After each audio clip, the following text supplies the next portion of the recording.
Looking for a pair of headphones that's both comfortable and gives nice detail without the exaggeration of Beats and others? Stay tuned.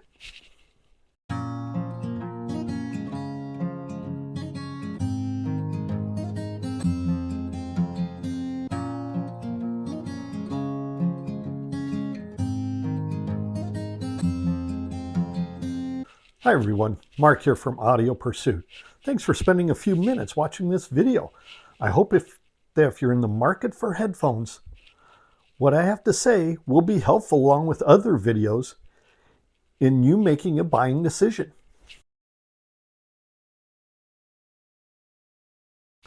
I'm going to be honest. I've been a Sennheiser fan since around 1980-81 when I bought my first pair. The vaunted 414s with the yellow ear pads.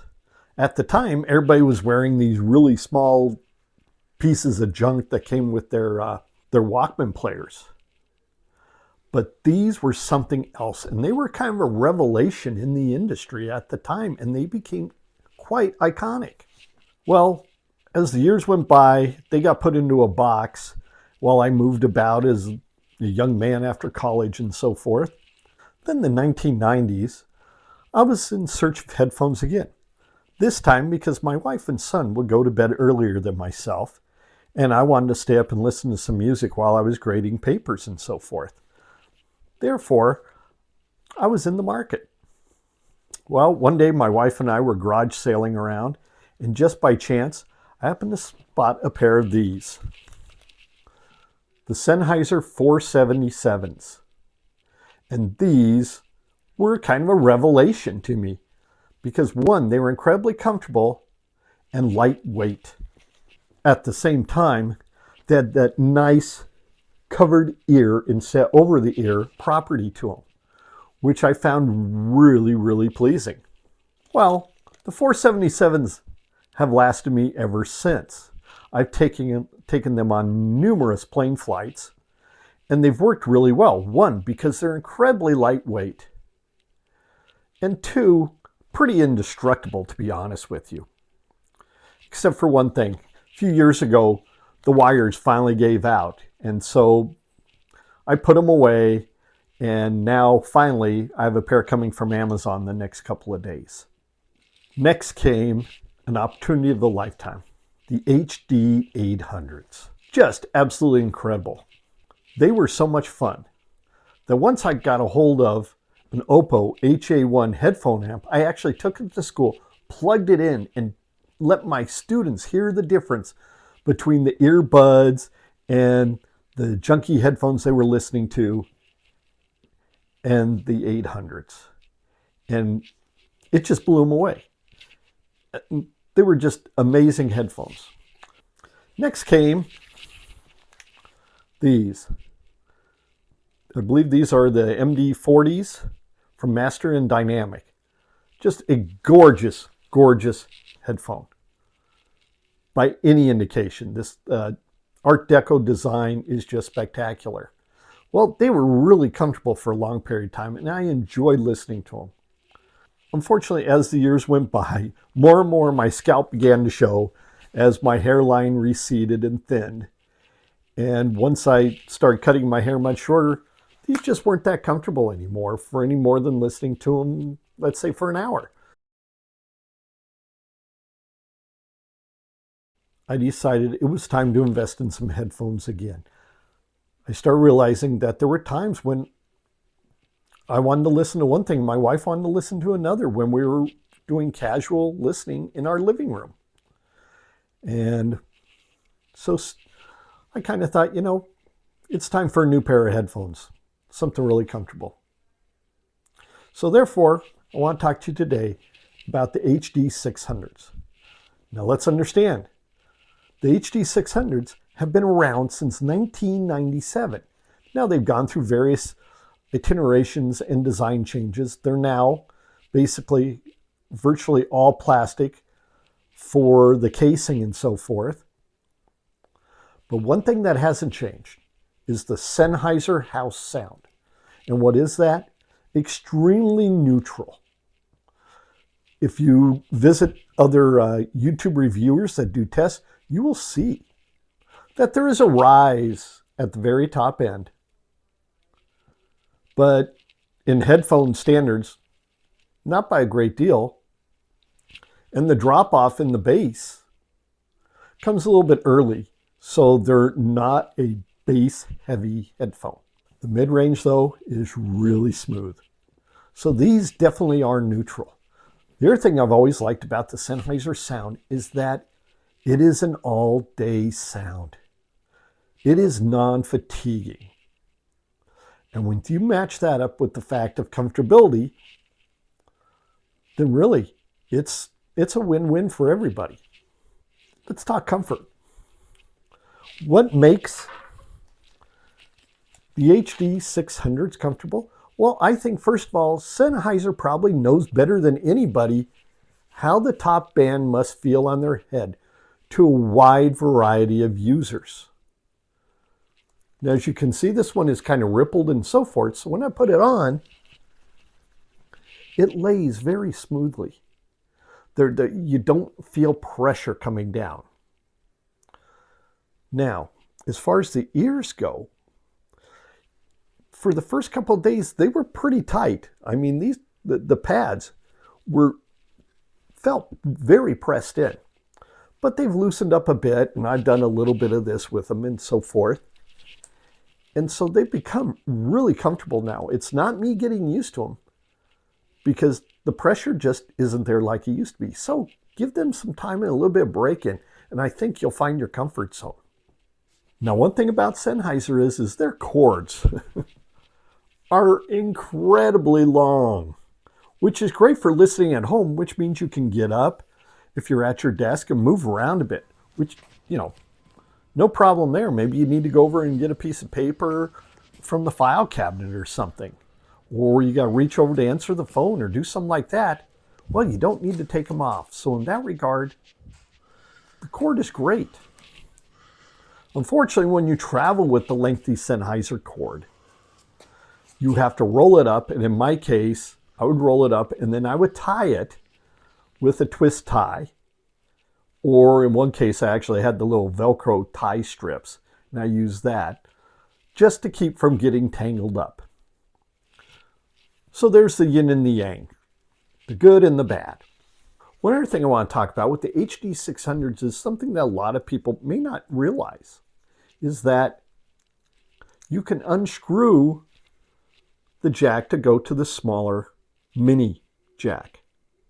Now, I like that heck a lot better than just snapping on because that can pull off real easy.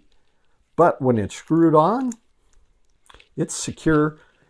And to me, that's a much better deal. So very nice touch, Sennheiser. One thing about the pads that I also want to talk about is the fact that since they're kind of this soft felt, they will wear out over time. And luckily, Sennheiser has replacements, plus there are third-party replacements. So you just pull it off and do the replacement. Real easy. And it snaps right back into place. The HD600s use a dynamic driver design. The other thing about it is these are 300 ohm. And therefore, that means they take a little bit of power to get going. Yes, I could listen to them on my MacBook, but I'm not going to get the horsepower needed to really bring them into their own. Well, luckily, I still have my Oppo HA1. And plugging it into this unit really upped the game. So I would highly recommend if you're going to be a desk jockey or you're going to be traveling a lot, you definitely want to get a headphone amp for these to really realize their full capability. I'd also like to say is that during the review period, I also had a chance to listen to this, the Luxon X8. This is a phenomenal little unit, and it even has more horsepower than the Oppo HA1. And that brought even more dynamics to the ballgame with the HD600s.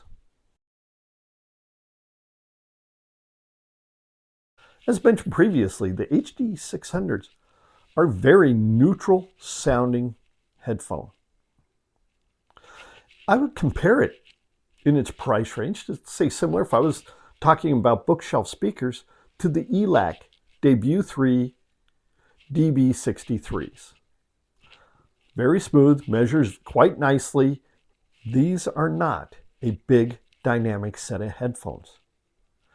They're more of the small jazz club type, the small room. That's what they're like to listen to. Also, as I stated before, these are not a bass heavy headphones. They're actually a bit light in the bass.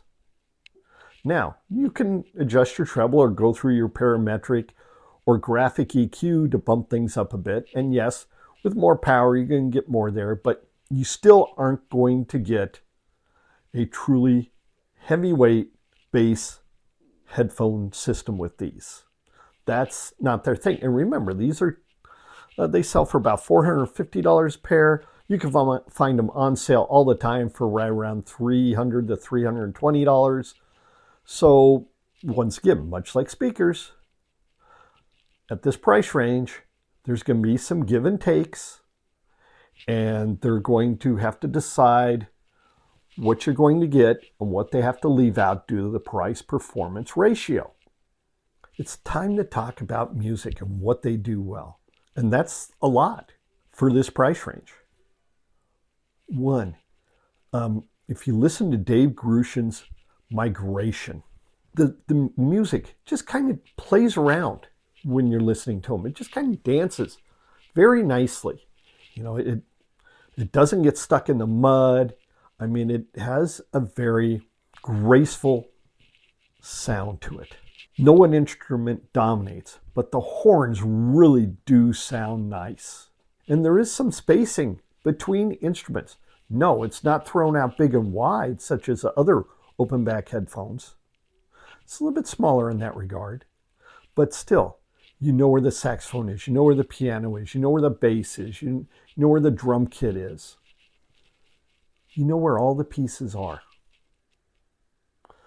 And when the engineers start playing around with it, you can hear the movements. You can hear the drums start in one and roll over to the other side.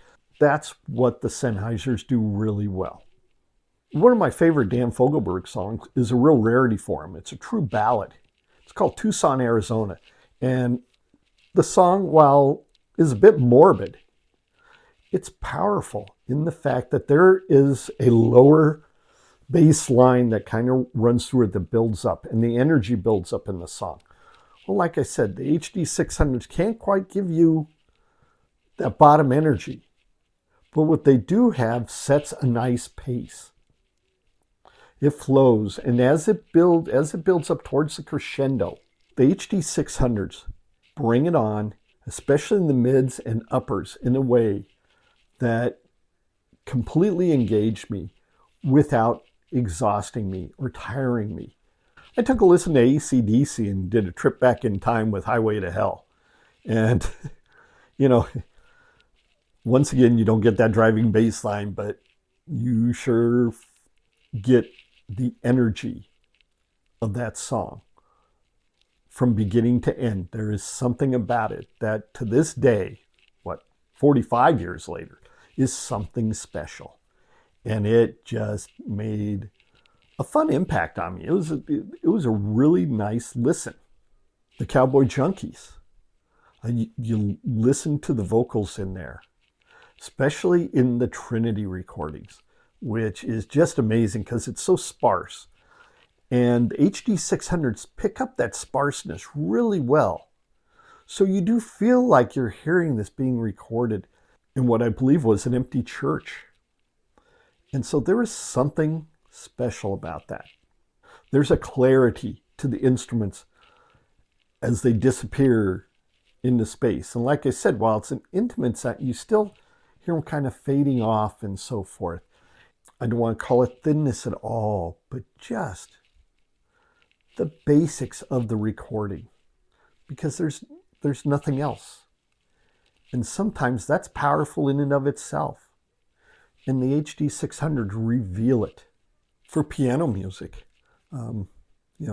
Solos, but whether it be George Winston, Keith Jarrett with his Colton concert, which is very interesting on these because once again, you definitely hear all the details of his foot on the pedals, a little bit of his breathing. You hear him do the occasional moan that he's famous for. And the definite hard strikes come out. You hear that versus when he's very lightly flicking at the keys. This is something that the HD600s do really well. In comparison to, let's say, my Masters in Dynamic, they have a little bit richer of a sound, but they're a little bit slower. Whereas the HD600s just are a little bit more effortless in what they can do. Recently, my wife wanted to go antiquing on a Saturday morning, along with picking up some groceries in a community about an hour away from us. And they have a little small antique store with the individual small booths for each one of the sellers. Well, I was bored. I looked at the tools and so forth. But then I came around the corner and somebody was selling their husband's collection of CDs, of classical recordings. Well, it turned out he had been a conductor in the area and worked the school's music program. Well, I came across 2 pristine Deutsche gramophone recordings, Tchaikovsky's 1812 Overture and Gustav Holst's The Planets, along with 10 others, and then a couple of CBS recordings. While the HD800s can't give you this giant expanse of a concert hall, it does sound nice. It sounds relevant. It sounds engaging. Even though it can't throw this wide soundstage, I still felt completely engaged in listening to the music. There was no frustration or, I wish I was listening to this on my speakers. No, I was enjoying the music for what it was. And I think that says a lot. In closing, what's my overall opinion of the Sennheiser HD600s? Even though they're almost 30 years old as a series, and like I said, they've gone through their design changes, these are still a very relevant, comfortable, enjoyable, nice sounding set of headphones. They do all the basics right. They may not give everybody the amount of bass that they want. Maybe they don't give some people, but what they do give you is an enjoyment factor. And if your budget is limited to this area, you're not going to be disappointed with these. In fact, you're going to really enjoy them.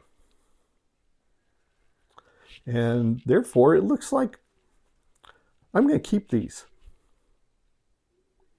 Not absolutely sure yet, but there's about a 90% probability that these are going to stay with me because they just do what I expect out of Sennheiser. Once again, thanks for taking the time to watch this video. I hope it helps you if you're making a buying decision. Therefore, until next time, find a great album, put on the headphones, drop the needle, dial up the streamer, put in the disc, or just drop in the cassette and get lost in the music. Take care.